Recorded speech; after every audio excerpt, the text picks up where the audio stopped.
I legitimately accidentally shaved off my beard yesterday, and I'm still a little salty about it, but thankfully today we're checking out a seriously underrated piece of tech that I've been personally sleeping on, and I'm really excited to share this with you guys. But please just stop looking at my face, okay? Roll the intro.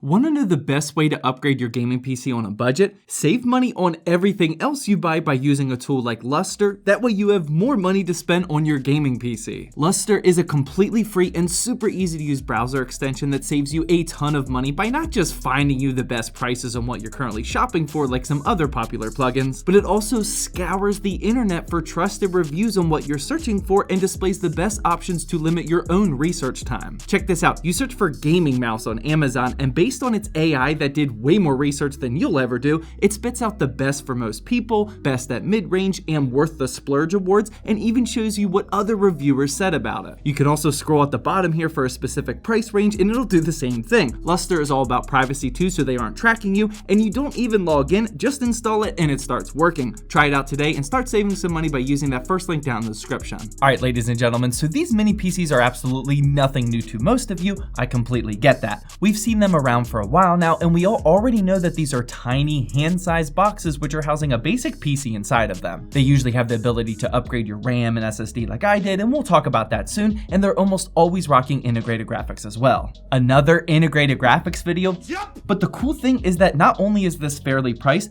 but this may actually be the solid option that you were looking for during this GPU shortage. Today, we're looking at the Elite Mini HM90 from MinisForum. They did send this out for me to play with, but this isn't a sponsored video or anything, so I'm 100% free to give my honest feedback just so you know. Let's first talk about the hardware on this thing and how I upgraded it and even the physical tour. Afterwards, we'll talk about the native gaming with the Vega integrated graphics, but after that, we're gonna get into a little trick up my sleeve on how to turn this into a very capable gaming box that honestly, a lot more people should be doing right now. So starting with the physical tour, this mini PC is made up of aluminum and plastic and feels pretty solid and not just like a cheap product or something. On the top, there's an intake fan to draw in the cool air, and then it exhausts out the side, as you can see in this little video clip here. For front I/O, we have a power button, mic input, headphone jack, 2 USB 3 ports, and a USB-C port, and over on the back, they have pretty much filled this thing up as much as possible, which you absolutely love to see. We have 4 more USB 3.0 ports, a 2.5 gigabit LAN, 1 gigabit LAN, display port and HDMI, and finally the USB-C input for charging. Speaking of which, it does ship with a massive power block along with some other accessories so you can mount the PC on the back of a VESA monitor if that's something that you're interested in. And overall, I don't honestly see any glaring issues with this physical tour and the I/O options. It is pretty much everything you'll need for a PC like this in my opinion. Now, of course, I did want to upgrade this bad boy. I can't just take an upgradable PC and not tweak it to my liking.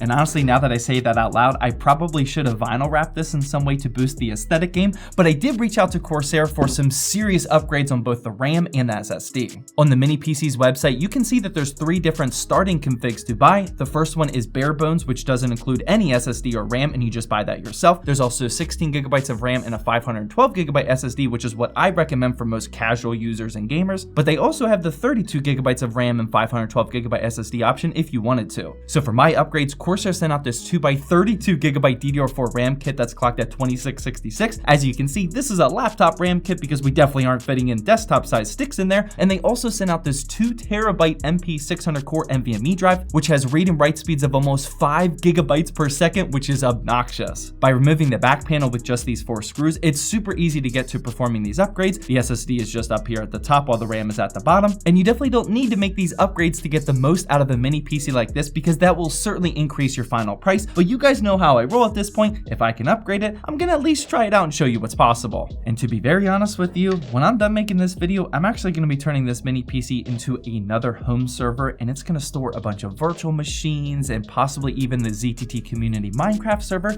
and I need a lot of RAM and SSD space to do that, so thank you again, Corsair, for hooking me up. I am very sneaky, sir. Moving on, we do have to talk about the rest of the specs before getting into the gaming and benchmarking section. All of these mini PC models are shipping with the Ryzen 9 4900H, which is indeed a laptop CPU, but still pretty powerful, rocking 8 cores and 16 threads with a base clock of 3.3 GHz and a max boost clock of up to 4.4 GHz. As always with Ryzen, you'll need to make sure that you keep the unit nice and cool to get those higher boost clocks, and ours only ever got up to 85 degrees Celsius and never really higher than that. And then as far as the graphics go, this is indeed rocking the built-in Radeon graphics, which is enough for some light gaming action. Speaking of which, let's first jump into some raw gaming performance before talking about how I would personally game on this thing, and Sam whipped up a pretty sizable benchmarking run for you guys so we can see the absolute max potential of this PC, and just like always, we'll start with Fortnite. In 1080p with performance mode settings, we actually got 117 FPS with a decent 1% low, and was honestly very playable. Remember, this is coming from a box the size of your hand. Next up, to stick with the lighter esport titles for now, we have CSGO, and in 1080p with pro settings, we got 98 FPS. Valorant followed up after that, and in 1080p low, we got a very solid 121 FPS with a 1% low of 84. Super smooth and so cool to be running on a box like this. I'm getting excited over here. After that was GTA 5 to throw a bit tougher one into the mix, and we did get a 60 FPS average, but we had to drop the res down to 900p, which obviously isn't terrible or anything, and I'm honestly pretty happy with this one as well. Now we'll get into the much tougher to run titles, and Apex Legends followed up next, and we got a solid 72 average FPS with 720p and low settings. After that, we tested Forza Horizon 5, and in 900p with low settings using the built-in benchmarking tool, we got 58 FPS. Getting towards the end here, we have Halo Infinite, and this one wasn't the greatest and probably not something that you want to play on integrated graphics like this. In 1080p with low settings and a 70% resolution scale, we still only got 41 frames per second.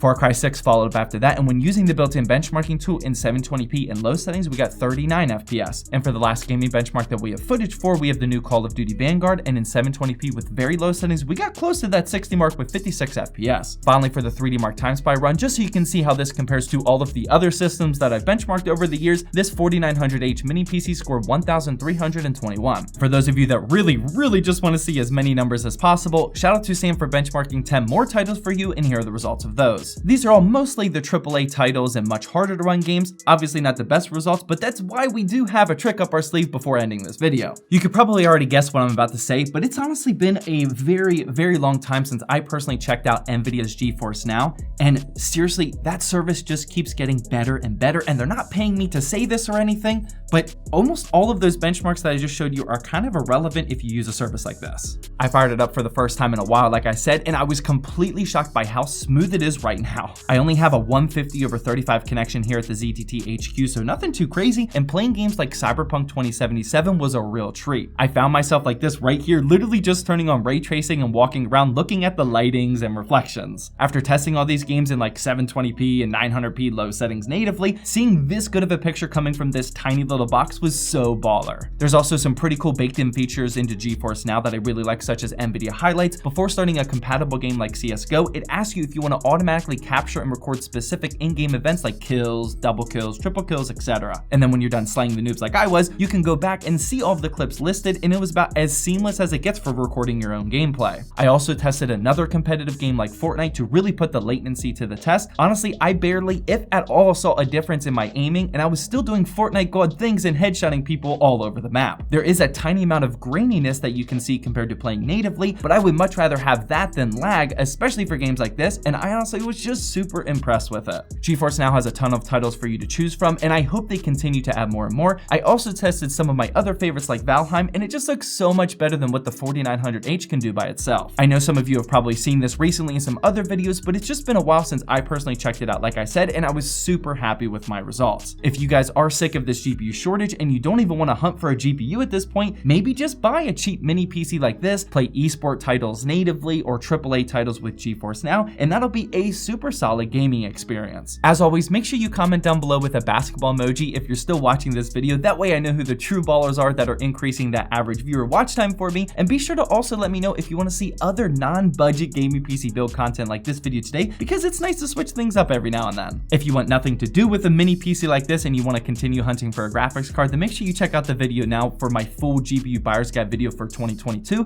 And just like always, I hope you enjoyed this video.